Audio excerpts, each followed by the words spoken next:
ये दोस्तों, welcome to my channel it's रोम एक्सब्लेड। और आज की इस वीडियो में मैं तुम्हें दिखाऊंगा कि तुम कैसे प्रिज्मा 3D के अंदर वर्किंग मिरर इफेक्ट या फिर रिफ्लेक्शन बना सकते हो। तो तुम्हें तो पता ही होगा कि मिरर इफेक्ट बनाने के लिए तुम्हें जो अपना एनिमेशन होता है उसे दोबारा बनाना पड़ता है मिरर स्टाइल में, यानी कि ऑपोजिट एनिमेशन बनानी पड़ती है। मगर तुम इस सिंपल ट्रिक से इसे आसानी से कर सकते हो। जैसे देखो, यहाँ पर मेरे पास एक एनिमेशन है। तो अब अगर मैं इस एनिमेशन को यहाँ पर ज़मीन पे इसका एक रिफ्लेक्शन बनाना चाहूँ तो यहाँ पर ऐसे लेके, तो तुम्हें अपने मॉडल को तुम्हें क्या करना पड़ता है, कॉपी करके इससे करना पड़ता है। मगर ये देखो, यहाँ पर ये परफेक्ट मिरर इफेक्ट नहीं है। तो इसके लिए क्या करना पड़ेगा, तुम्हें इसे डिलीट कर देता हूँ। अगर तुम्हारा रिफ्लेक्शन या फिर मिरर एक्सिस यहाँ पर है, यानी कि ये जो हमारा मिरर होगा, तो क्या करना है, तुम्हें यहाँ पर एक ग्रुप लेना है। और मेरा ये एनिमेशन ऑलरेडी एक ग्रुप के अंदर है, तो मैं बस सिंपली से कॉपी कर लूँगा।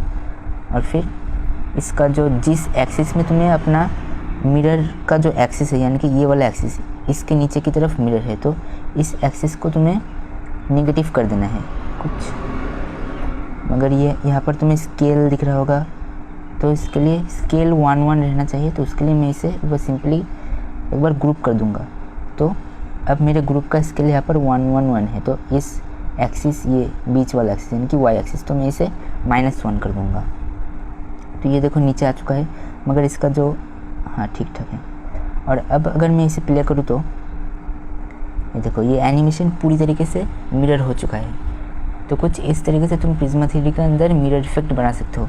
और एक चीज़, मान लो अगर तुम्हारा कुछ मिरर यहाँ पर ना हो गया, अगर तुम्हारा मिरर यहाँ पर होता तो क्या करते, कुछ यहाँ पर।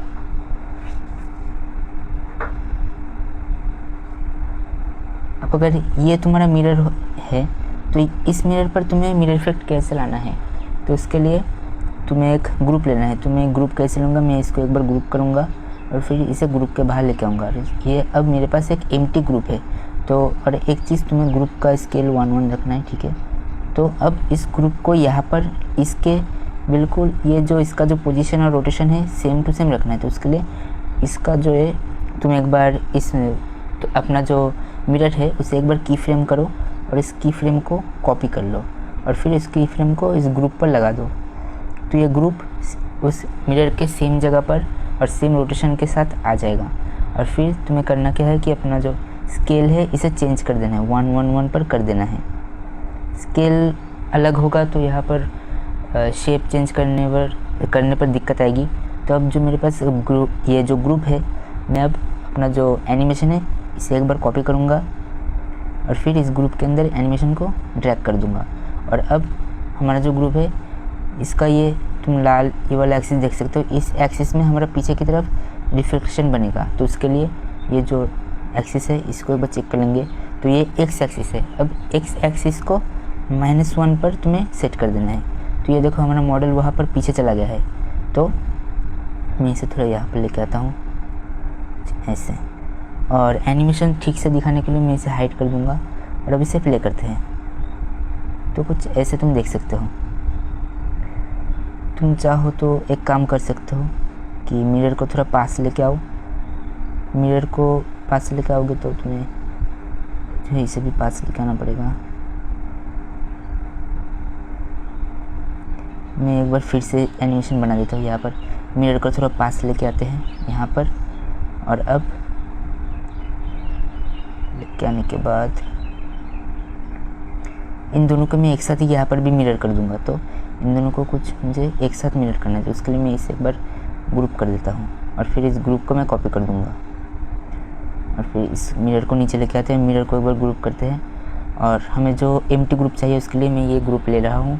और फिर मिरर क्यूब पर एक की फ्रेम लेकर इस की फ्रेम को ग्रुप पर पेस्ट कर देंगे, एम्प्टी जो ग्रुप है हमारा।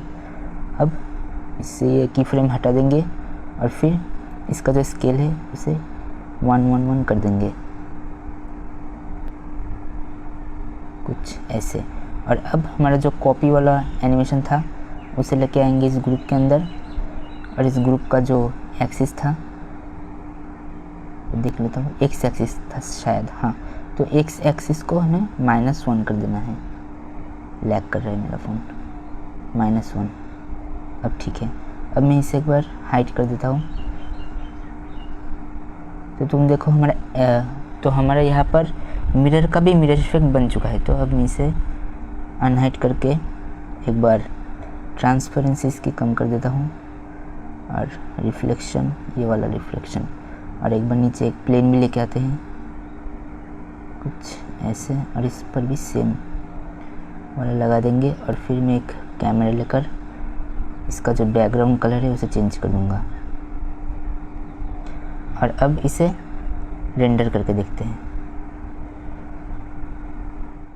तो यहाँ पर तुम देख सकते हो कि मिरर इफेक्ट परफेक्टली काम कर रहा है और ऐसे तुम प्रिज्मा 3D के अंदर मिरर इफेक्ट आसानी से बना सकते हो। तो वीडियो अच्छी लगी तो तुम्हें तो पता ही है कि क्या करना पड़ेगा।